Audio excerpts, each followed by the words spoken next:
আসসালামু আলাইকুম। শুভ সকাল। আজ সকাল সকাল এক রুগী ফোন দিয়ে বলল, ভাই একটু তাড়াতাড়ি আসেন, আমার ওয়াইফের খুব ভীষণ পেটে ব্যথা। তো চলে আসলাম। আসার পরে উনি আসলো, এসে বলল, ভাই আমার একটু বাসায় যেতে হবে আমার সাথে। আমি বললাম, ভাই বাসায় যেতে পারবো না এখন, আপনি রুগীকে নিয়ে আসেন। তারপর উনি নিয়ে আসলো। আসার পরে এই ইনজেকশনটা, যারা চিনেন হয়তো বা যারা কেমিস্ট আছেন তারা জানেন, এই ইনজেকশনটা নাভির গোড়াতে দিতে হয়, এটা দিতে বলল। তো আমি প্রেসক্রিপশন দেখে সুন্দর মতো ইনজেকশনটা নাভির গোড়াতে দিলাম তার পরিবারের। দেওয়ার পরে রুগী সুস্থ হলো। বেশ কিছুক্ষণ দেওয়ার পর উনি ঘুমিয়েই গেছেন, কারণ যে পরিমাণে পেটে ব্যথা ছিল তখন আরাম পাওয়ার কারণে ঘুমিয়ে গেছেন। তারপর উনি বলতেছে, ভাই আসি তাহলে। আমি বললাম, ঠিক আছে ভাই আসেন। বললো, ভাই আপনার কিছু দিতে হবে। আমি বললাম, কেন আপনার কি জানেন না? কয় না ভাই, কত 20 টাকা দিলে হবে? আমি বললাম, আপনার কি দেন নাই এর আগে? কয় তাহলে 50 টাকা দিই। আমি বললাম, আপনার যা মনে হচ্ছে আপনি তাই দেন, তবে আপনি অন্যান্য জায়গায় যেভাবে দেন সেভাবে আমাকে দেন। পরবর্তী রুগী আমাকে 100 টাকা দিল। এখন আপনারাই বলুন। হ্যাঁ, এখন আপনারাই বলুন। কথায় কথায় যে বলেন সবাই যে ডাক্তারি পেশা অথবা এই ফার্মাসিস্ট পেশা বা ফার্মেসি পেশা হচ্ছে মানুষের সেবা করার জন্য, বাপ দাদার সম্পত্তি বিক্রি করে এনে সেবা করব, এই লোকটা আমাকে সকালবেলা ঘুম থেকে উঠিয়ে নিয়ে আসছে, তার বাসায় যেতে বলছে। যদি তার বাসায় আমি যাই, সেখানে আধা ঘন্টার নিচে সময় লাগবে না। আধা ঘন্টায় অবশ্যই আমার এখানে বেচা কিনা হতো। যেই লোকটা একটা ইনজেকশন দিলে টাকা দিতে হয়, এর আগেও যে ইনজেকশন দিছে টাকা তাপ করতে বের হয় না। 50 টাকা দিবে না, 20 টাকা দিবে না, 100 টাকা দিবে, বারবার জিজ্ঞেস করতেছে। তাহলে এই সমস্ত রুগীদের কি সেবা আপনি দিবেন? এখন বিষয় হলো, এই ইনজেকশন হয় খুব দ্রুত ভালো হয়, নতুবা খুব দ্রুত অবনতি হয়। সাধারণত ভালো দিকটা বেশি যায়, কিন্তু অবনতি খুব দ্রুত হতে পারে, কারণ এগুলো খুব দ্রুত কাজ করে ট্যাবলেটের চেয়ে।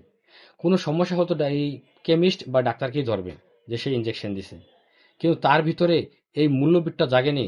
তার ভিতরে এই মূল্যবোধটা তখনও আসেনি, তার ভিতরে এই চিন্তাটাই আসেনি যে একটা ডাক্তার যখন বাসায় যায় তখন অবশ্যই তার ব্যবসা প্রতিষ্ঠানে বেশ ক্ষতি হয়। একটা ডাক্তার যখন বাসায় যাবে বা একটা কেমিস্ট যখন বাসায় যাবে, অবশ্যই তার একটা ভিজিট দিতে হবে, তার একটা সম্মানে দিতে হবে।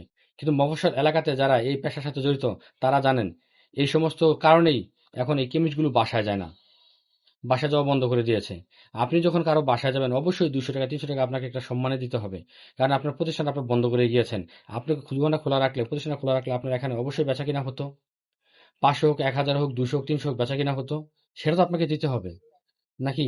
আপনি যে শ্রম দিয়েছেন আধা ঘন্টা, সেটা তো আপনাকে দিতে হবে নাকি? আপনি যে শিক্ষাটা দিয়েছেন, আপনি যে ট্রিটমেন্টটা দিয়েছেন, সেটার পরিশ্রমিক তো আপনাকে দিতে হবে, তাই নাকি? তাহলে বুঝুন, এই সমস্ত গর্ধব রুগীদের জন্য, এদেরকে বলা হবে গর্ধব।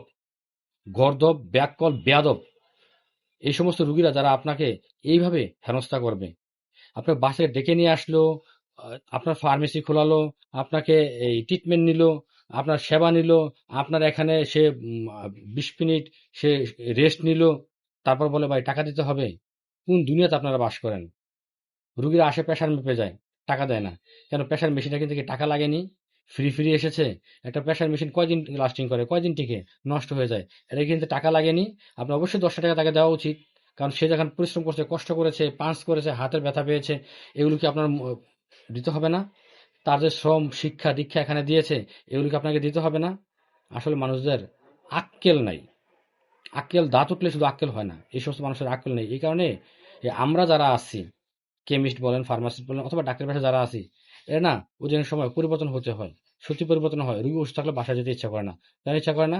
আপনার পারিশ্রমিক আপনি মূল্য পাবেন না। 10 টাকা জায়গায় 5 টাকা দেন, দিতে হবে তো। এগুলো মানুষ নাই। ভালো থাকবেন, সুস্থ থাকবেন। আর হ্যাঁ, সকলেই ভালো থাকবেন। আল্লাহ হাফেজ।